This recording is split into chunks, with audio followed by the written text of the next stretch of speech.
Wildcats was actually a mishmash of a bunch of characters I created when I was a kid growing up reading comics. A friend of mine, childhood friend of mine, Brandon Choi, and I used to create comics at the kitchen table when we were like 10, 11, 12 years old. And over the years, we had different variations of these same characters. And so Wildcats really is an amalgamation of all these different characters we created as kids. Non-lethal force only. These men don't know whose side we're on. Hey, I'm not even sure I know. I was very involved in the creative direction of the cartoon. A lot of fans might not necessarily see it when they watch the cartoon and say, hey, that's nothing like the comic book, or that's so different from the comic book. How could they change that? I mean, fans are just very picky that way. But going into it, I knew that this was a whole different kind of, product, I guess. It's a whole different kind of experience. I mean, the cartoons are aimed at 6 to 8-year-olds. The comic books are aimed for an older audience. How could you directly port something that's suitable for an 18-year-old to something that's for a kid that's 6 or 7 years old? So right off the bat, we knew that we were the things we were going to change, and that's something that you're going to do at the beginning. Otherwise, why even pitch your idea as a cartoon? I mean, why set yourself up for that kind of heartache and frustration, really? And so there were, but they wanted me to be very involved, and so I went to Nelvana in Toronto. I was there meeting with their storyboard artists. They would send me storyboards, and I would make revisions and put in comments and even redraw certain shots. I approved all the licensing, all the packaging. I even was there helping them pick out voices for the characters, that kind of thing. So I was very involved.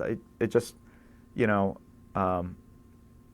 you won't necessarily see it in the cartoon because, again, it's not meant to be an exact replica of the comic book.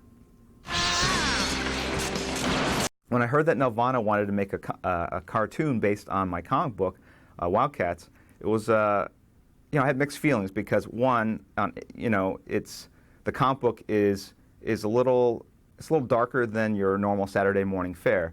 But two, it's an awesome thing to have a cartoon based on something you create, something that will literally reach millions of kids. And ironically, the cartoon reached more kids than the comic book did. And so, in that sense, it was great to have something sort of hit the mass media. Comics is a real niche marketplace, and we have really a very relatively smaller, more devoted group of fans.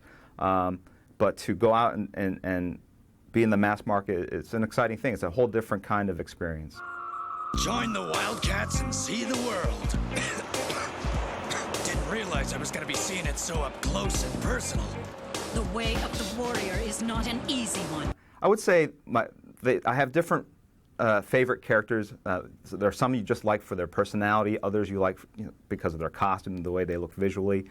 My favorite Wildcat, I'd have to say, is Grifter. Partly because he's got that swagger. He's a bit of a loser in life, but he's the rough character with the heart of gold, and he's probably the character most people can relate to the most because he doesn't have superpowers per se. Can you get it started? If it's got a motor and tires, I can hotwire it. Grifter, almost all the characters come from different all the characters have different origins in that a name can literally come from while you're driving on the highway and you see a sign and it says Cannon Drive, and it's like there's a character called Cannon now.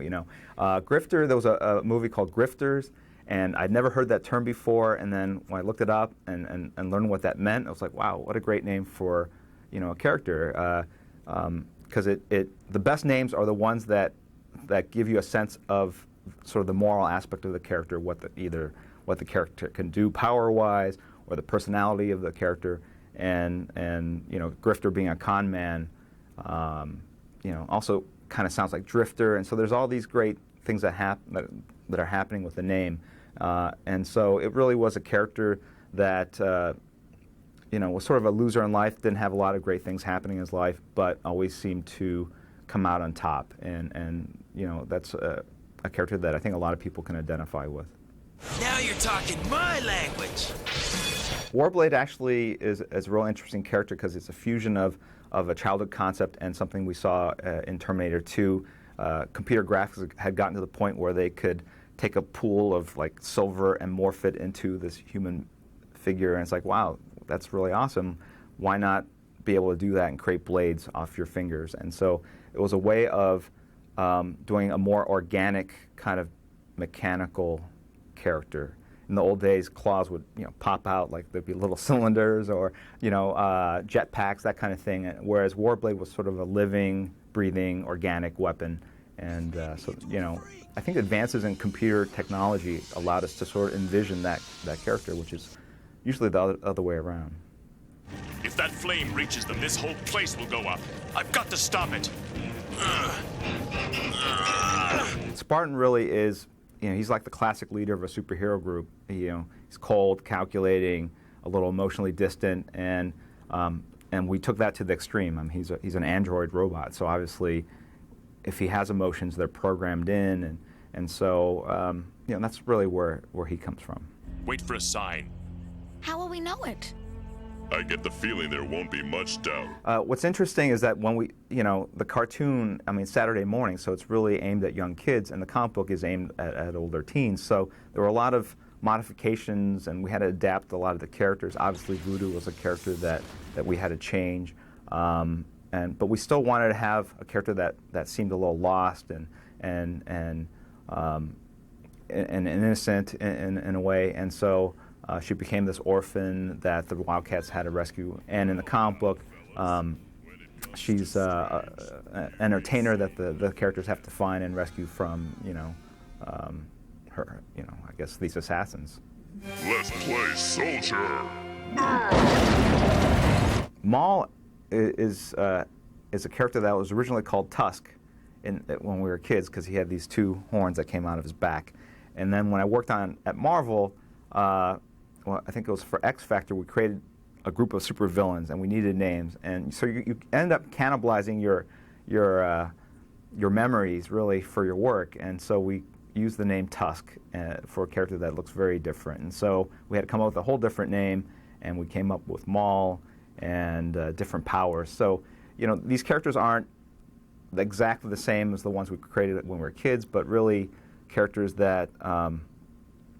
more often than not, or just the visual, and just like the idea of the horns coming from the back.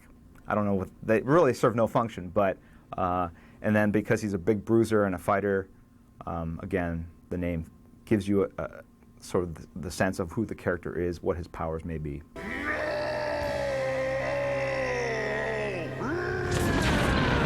When I was a teenager growing up, I was a real big fan also of ancient history, really. Ancient Greece, ancient Rome, and so Zealot really comes from that kind of inspiration.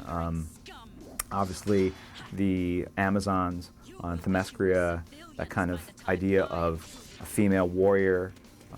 So Zealot really is a modern adaptation of that age-old concept. Artemis, you dare show your face among us, Sister Zealot? You are now the Coda's prisoner of war. The Coda were really based on the legend of the Amazons. It's a group of badass assassins, warriors from times before modern civilization, I guess. And the idea was that Zealot was the leader of this group, and they had betrayed her, and so they're having a whole group of superpowered female assassins after another female assassin. That's just a recipe for success in comics. So that's where that came from. Oh, space freak. Void is another character similar to Warblade in that she's covered with all the silver, and again she's a living organic computer. Jacob Marlowe was created because we wanted to give the characters a very different kind of origin than a lot of other superhero teams. Whenever you're creating something, you want to come up with a slightly different angle. Everything's kind of already been done, and so with Wildcats, we wanted to have them be funded by a corporation. I don't know how the Justice League or any of these Avengers, they usually have like a really rich person in the group sort of funding their operations, but this was the first team that was, I think, privately financed, and so it's this billionaire that sort of gathered these heroes together in his sort of his own personal private war, and that's where he came from. It's the Demonites. They're attacking.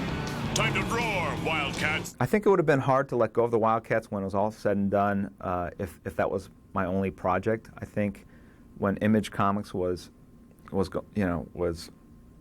happening, things were so crazy, and there was such an appetite, such a demand for more characters, more groups, that it literally went from creating Wildcats to creating Gen 13 and Stormwatch. So there's always something else on your plate that you had to take care of, and so there was never this period where I kind of got to sit and think about, wow, that was really kind of fun to do, creating those characters. What an experience creating this and having it become this cartoon and this toy line, et cetera, et cetera. Things were just too fast-paced. I think only in recent years have I had the distance, I think, to like kind of look back on it and go, well, yeah, that was pretty cool. I mean, when you're in the middle of it, you don't have time to really reflect like that or mourn it or anything like that. It was the next project. Gen 13, got to take this meeting, got to create these characters, got to do these storyboards, No! Only Halo makes the X-ray lens I need to find the orb, and with it, regain my dominion of the galaxy. I would say as a creator, having drawn, 10 or 12 issues of Wildcats, the things I remember, the things I like the most aren't the big battle scenes. I think those are that's the stuff that the fans seem to gravitate towards, but it's really the character scenes, the little nuance scenes where characters are interacting, creating, telling jokes, or just the comical aspects of the comic book. I think issue 8 had them on a honeymoon or on a cruise ship, and they just run into other characters from other comic book universes, on their vacations, that kind of thing. As a creator, that's kind of fun to do. Drawing guys battling each other, that's something you can kind of do in your sleep after 10 or 12 years in the business. But pulling off humor, pulling off subtle character bits, it's a lot harder to do, and that's the stuff I really remember fondly.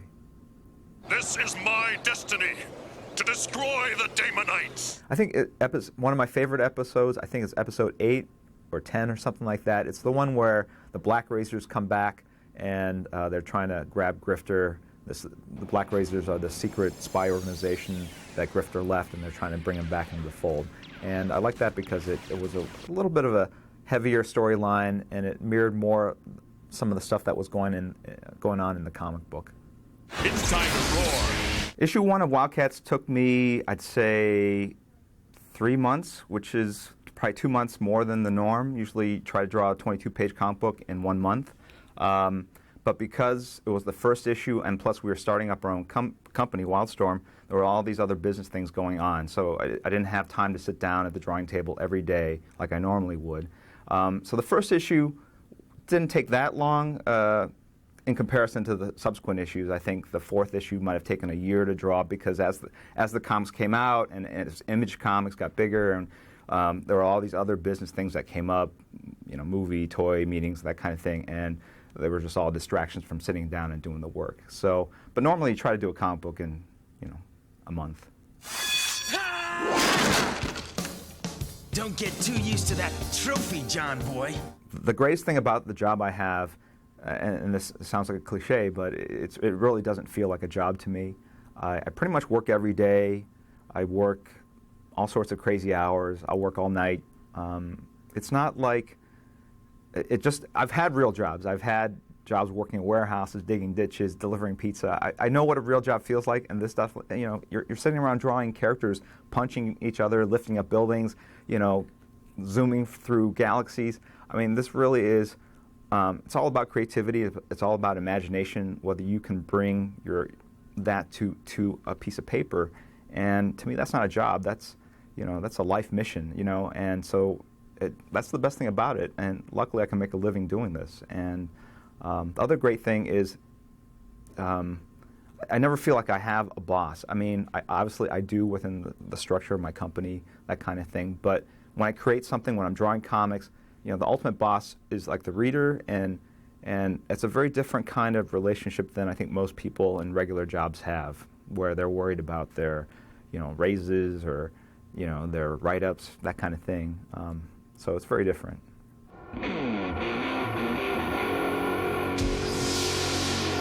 In terms of art, I mean, there's definitely comic book art that I really love, and then there's what I call regular art, which is the art that everyone else knows about, modern art, that kind of thing. But within the field of comics, I tend to draw with a lot of detail and a lot of cross-hatching. It's kind of, they call noodled artwork. There's a lot of things that sort of distract the eye. But as an artist, the things I prefer are the simpler drawings that are just real high contrast, black and white. There's a lot of great artists, Mike Mignola, Alex Toth, that I really love looking at and collecting. I just don't draw that way, and I can't quite figure out why. But it's good to have that kind of. It's good to have variety in things you like, and I do draw some inspiration from what I call regular art. If you go to an art museum, you might see a canvas that's all red and purple, and maybe you can't really. It's not something I would draw in a comic book, but I try to think about what the artist was thinking about, what they're trying to convey, even with something as simple as that. And that's really the business we're in, which is using lines to convey intent, emotion, to convey stories. And you just have to assemble the lines in the right way to create different kinds of reactions.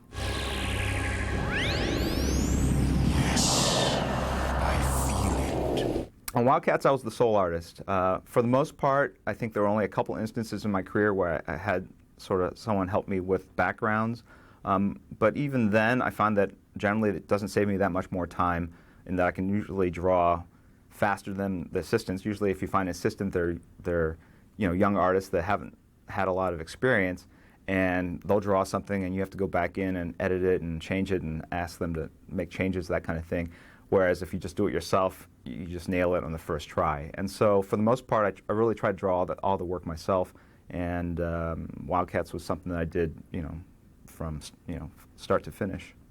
You don't get as rich as I am without knowing how to call the shots. I've been a fan of comic books for as long as I can remember. I remember watching cartoons when I was like 5 or 6, but I've always been drawing. I had an art tutor when I was, I think, 5 years old in Korea, and I always took summer school classes. But the thing that really hooked me were comics. I think I was maybe 8 or 9. It was a Tarzan comic book in a barbershop, and it was like, you got possessed. It's something that it was an obsession at that point, and I just collected comics from that point on and drew the characters, made up my own stories, created my own characters. So it's something that I like to say I didn't choose it; it kind of chose me, and it's something that's still with me to this day. It's the Wildcats. Vaporize them. When I was 20 or 21, I had gotten out of college and just starting my career in comics. There was a time when I started thinking about other things that would be interesting to do. Like, I think every young creator thinks about directing films, because it's just such a powerful medium. But then later, as I got older, I played a lot of video games, and it's like, wow, it would be fun to work in the video game field. For the most part, the things I'm interested in, drawn to, are the things that I have a passion for: film, comics, video games. But I think I reached a point in comics when Image Comics was starting, and we had all these offers from toy companies. You take all these movie meetings, you go on the set, and you see movies being produced, and you really see how different a creative process it is to create a movie versus creating a video game versus creating a comic book. There's an immediacy to sitting down and being able to draw what you see in your head by yourself in 8 to 10 hours that you really can't duplicate in those other mediums. So I kind of made a decision maybe 5 or 10 years ago to really just focus on comics, because I think this is something that I probably do the best, and it's something that I can really, sink my creative teeth into. Slang! Hellspawn wants that giant laser! Take it to the hover ship! I meet a lot of fans of my work, especially Wildcats. I would say, if I had one thing to say to the fans, it would be, stop telling me you were a little kid when you bought the comic book, because it makes me feel really old when I see them at conventions now. But for the most part, a lot of people that collect comics are also aspiring artists. And it's great to see fans come up and say, this is the first comic book I bought. This really inspired me to start drawing. I think,